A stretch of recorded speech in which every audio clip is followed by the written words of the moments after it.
Halo teman-teman semua, kembali lagi di channel teman sekelas.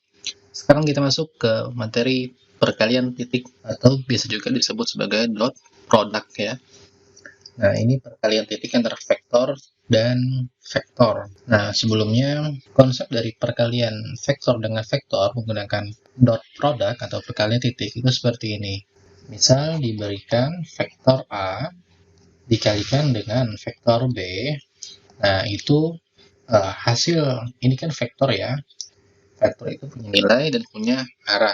Nah, untuk perkalian titik, kita ambil nilai dari vektor A, kemudian dikalikan dengan nilai dari vektor B, kemudian dikalikan dengan cos theta. Nah, apa sih cos theta ini? Kenapa kok tiba-tiba ada nilai cosnya? Gambarnya seperti ini. Misal, kamu punya dua buah vektor.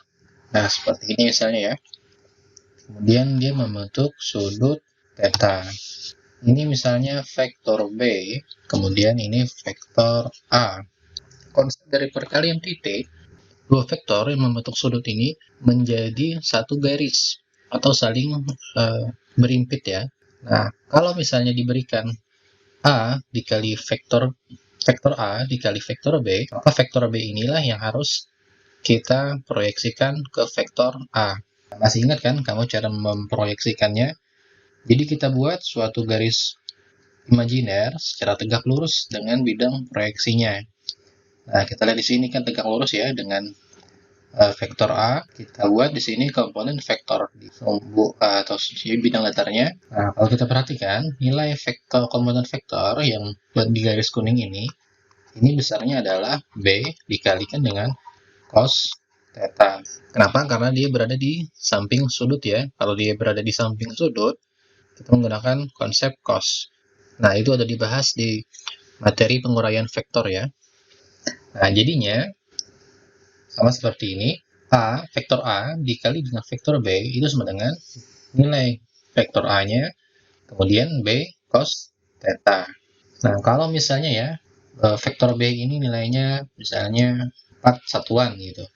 Kemudian vektor A nilainya adalah 8. Jadi kalau kita menggunakan konsep ini, jadinya kalau vektor A dikali vektor B sama dengan nilai dari vektor A itu adalah 8. Oh, itu terus dulu ya. Nah, nilai dari vektor A itu adalah 8. Kemudian nilai dari vektor B itu adalah 4. Nah, misalnya cos di sini cosnya tetanya adalah 60 derajat. Nah, biar gampang ya. Cos 60 derajat. Nah, 8 dikali 4, 4 dikali langsung aja 8. Nah, cos 60 derajat itu kan nilainya adalah 1/2 ya, atau setengah. Jadi 4 dikali 1/2 itu adalah 2, 2 dikali 8 adalah 16. Nah, sekarang bagaimana kalau kita balik? Jadinya B dikali A, vektor B dikali vektor A.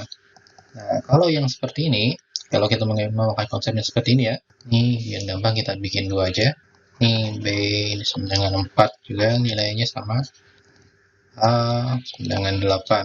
Oke, ini misalnya tadi 60 derajat. Nah, kalau B dikali A, itu berarti vektor A yang akan kita proyeksikan ke bidang B. Jadi kalau kita bikin garis bayang-bayangnya seperti ini ya.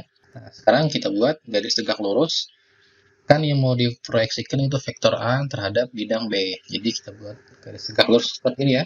Oke, kira-kira seperti inilah. Nah, ini siku-sikunya.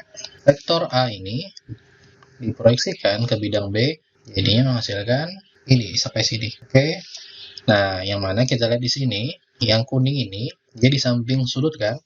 Kalau di samping sudut, maka dia akan menjadi ya, kalau di samping sudut, maka kita menggunakan konsep cos theta. Sedangkan yang ini adalah di depan sudut. Kalau di depan sudut, kita mencari konsepnya menggunakan sin theta. Jadi yang kuning ini nilainya adalah A dikali cos theta. Sedangkan kalau yang kita mencari di depan ini, nilainya adalah A dikali sin theta. Tapi kita tidak kita gunakan. Jadi B dikali A sama dengan nilai B dikali A, nilai vektor A dikali cos Theta juga. Nilai B itu adalah 4, kemudian A adalah 8, cos 60 derajat itu adalah setengah, jadinya 4 dikali 8, 32, dikali setengah dengan 16.